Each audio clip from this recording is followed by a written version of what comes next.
से ये सृष्टि बनी है, नदी की धारा और चट्टान के मध्य सदा संघर्ष रहा है, परंतु हर बार चट्टान की कठोरता को हारना पड़ता है और नदी की धारा कोमल होते हुए भी कठोर चट्टान को काट देती है। कभी सोचा है क्यों चट्टान इतनी कठोर और जल इतना कोमल, चट्टान इतनी दृढ़ और जल इतना लचीला, फिर भी सदा जल कठोर चट्टानों के मध्य से अपना मार्ग बना ही लेती है? कारण केवल एक है और वो है लगातार चलने की क्षमता। जल बढ़ता रहता है, चट्टान अडिग रहती है। इसी कारण जल चट्टान को काटकर मार्ग बना लेता है। इसलिए लगातार चलते रहिए, रुकिए मत, क्योंकि चट्टान जैसी हर समस्या को आप भी जल की तरह काट सकते हैं। इस फल को देख रहे हैं आप, अभी अभी अपनी डाल से अलग हुआ है। बड़ा दुख होता है ना जब आप अपने उद्गम से अलग होते हैं, परंतु ये दूरी भी आवश्यक है। अब इस फल को ही ले लीजिए।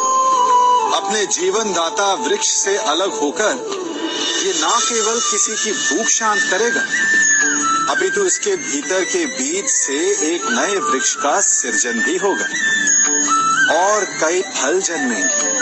सृजन की प्रतिक्रिया में पीड़ा आवश्यक है। यदि पीड़ा नहीं होगी तो सृजन नहीं होगा।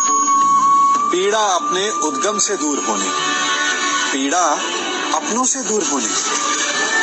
इस फल की भांति हम मनुष्यों को भी अपने उद्गम से, अपने सगे संबंधियों से अलग होना पड़ता है और यही अलगाव एक नए सृजन को, एक नई सृष्टि को, एक नए विकास को जन्म देता है। इसलिए ऐसे अलगाव से दुखी मत होइए, उसका स्वागत कीजिए, क्योंकि ये विकास की नींव है। अपराध वो भावना है जिसके कारण संसार में सदा दुख ही व्याप्त रहता है। हम सब अपराधियों से घृणा करते हैं, उन्हें कोसते हैं, परंतु क्या कभी विचार किया है कि कोई भी जन्म से अपराधी नहीं होता? तो ऐसा क्या कारण है कि कोई इतना बुरा बन जाता है कि वो बुराई की सीमाएं ही पार कर जाए?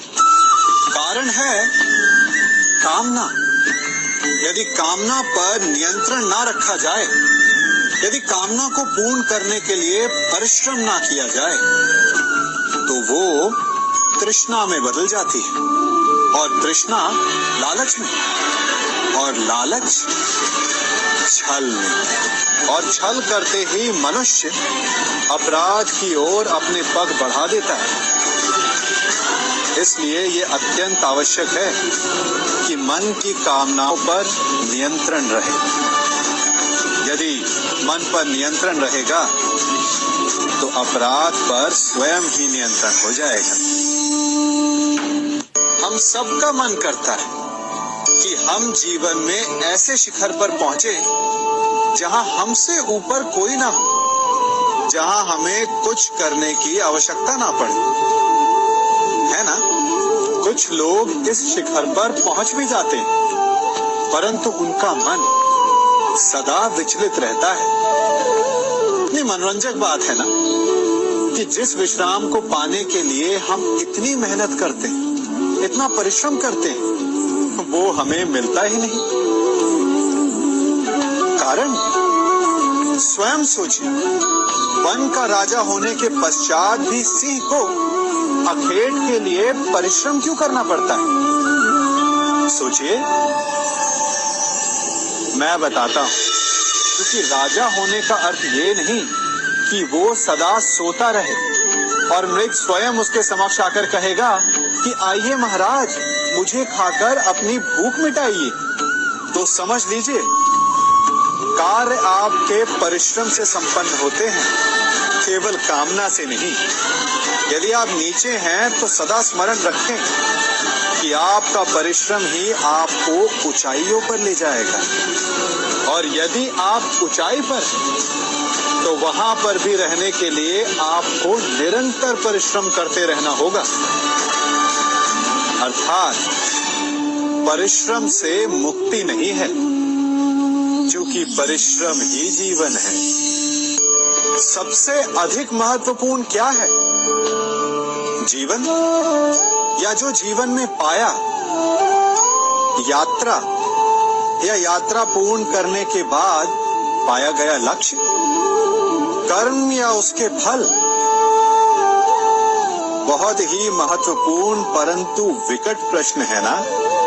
परंतु तनिक धीरज से सोचेंगे तो इसका उत्तर अधिक कठिन नहीं है।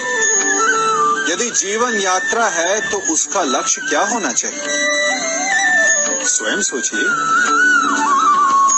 मान, संतान, धन? नहीं ना। अंतिम लक्ष्य है परम आनंद, और ये अचानक से नहीं मिलता। इसे पाने का केवल एक ही उपाय, और वही आपका कर्म, वही आपकी यात्रा भी, और वही आपका प्रारब्ध भी है। और आपको कौन बताता है कि आपके लिए सही क्या है?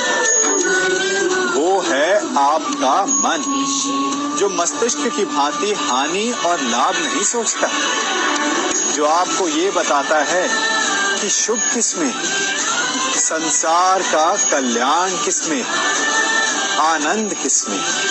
यदि आपका मन संयमित है तो वो आपका सबसे महत्वपूर्ण मार्गदर्शक है, जो आपकी यात्रा, आपका लक्ष्य, आपके कर्म और उसके फलों को सबको शुभ बना सकता है।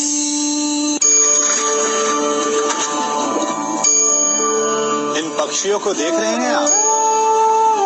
इनका उड़ना वायु में इतना संतुलन मुक्त कर देता है ना? इन्हें उड़ते देख आपके मन में भी इच्छा होती होगी कि इन्हीं की भांति आप भी स्वतंत्रता से उड़ पाएं।